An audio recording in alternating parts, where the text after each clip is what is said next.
Oi, pessoal, vou apresentar para vocês uma revisão de literatura sobre a síndrome de Turner, que fiz juntamente com os meus colegas sob a orientação do Dr. Kelson Rude Ferrari. Então, a síndrome de Turner é um distúrbio genético causado pela ausência total ou parcial do cromossomo X. Essa condição foi descrita pela primeira vez em 1938 e representa o defeito cromossômico mais frequente. Ela aparece em um nascimento a cada 4.000 e é a única monossomia que há chance de vida.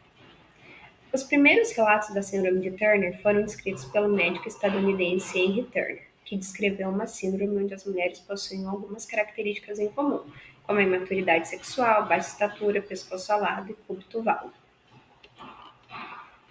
Atualmente, com o avanço da tecnologia e o cariótipo disponível, nós sabemos que as anormalidades típicas da síndrome de Turner envolvem baixa estatura, digenesia gonadal, além de outras alterações fenotípicas, como pescoço alado, linha posterior de implantação dos cabelos baixa, face estípica, tórax alargado com aumento da distância entre os mamilos, linfedema e cúbito válido. Na imagem ao lado, a gente consegue ver uma criança com a síndrome e as características bem definidas. O achado mais comum da síndrome é a baixa estatura. Caracteristicamente, há um leve retardo do crescimento na fase intrauterina, redução progressiva da velocidade de crescimento na infância e uma marcada ausência de crescimento na fase puberal. Pacientes com síndrome de Turner não tratadas apresentam alturas médias muito inferiores ao limite de normalidade, entre 136 a 147 centímetros. Isso também vai depender dos fatores familiares e genéticos.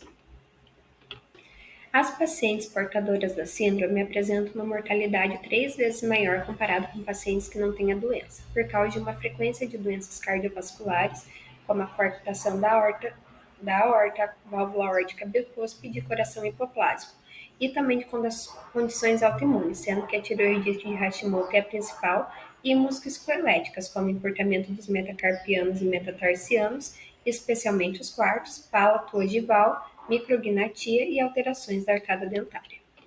As anormalidades cromossômicas geralmente podem ser detectadas no período pré-natal, por meio de métodos diagnósticos como o cariótipo fetal pela biópsia de vilosidades coriônicas ou a amniocentese. Um dos métodos mais prováveis de detectar a síndrome de Turner na gravidez é a ultrassonografia. No primeiro bimestre é observado um aumento da medida de translucência nucal nos fetos com a síndrome, mas vale lembrar que não é um achado exclusivo. E características como a presença de higroma cístico, sinais sugestivos de polidrômio, oligodrômio, retardo do crescimento, braquicefalia, coarctação da aorta e anomalias renais fazem aumentar a probabilidade do diagnóstico da síndrome de Turner durante o pré-natal. O diagnóstico clínico da síndrome de Turner inclui as características fenotípicas já descritas, mas a variabilidade do fenótipo pode variar desde baixa estatura isolada até a presença de várias malformações associadas. Com isso, o cariótipo é o exame diagnóstico definitivo. A monossomia do cromossomo X é a forma mais frequente encontrada, mas também confirmam o diagnóstico o isocromossomo XQ, mosaicismos, deleções XP, cromossomo X em anel, entre outros.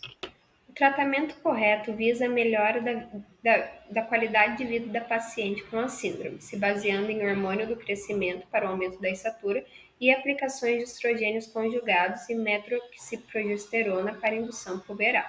É recomendado que o tratamento com hormônio do crescimento inicie entre os 4 e 6 anos, de preferência antes dos 13, contanto que tenha evidência de baixa estatura e crescimento deficiente no período de pelo menos 6 meses. Para esse tratamento é usada a somatropina injetável, que é a forma biosintética do GH, que é o hormônio do crescimento, que em doses suprafisiológicas induzirá o crescimento dessas pacientes.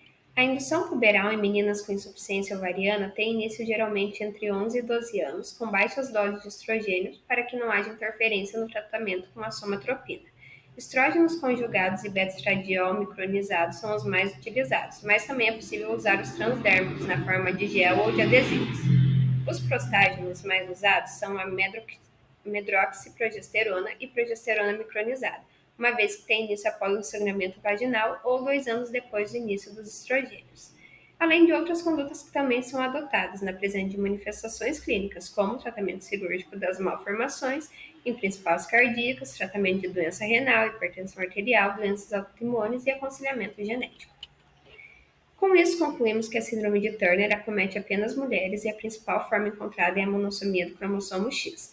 O diagnóstico precoce, assim como o tratamento correto, diminuem as complicações e visam a melhora da qualidade de vida da paciente. E aqui estão nossas referências. Muito obrigada.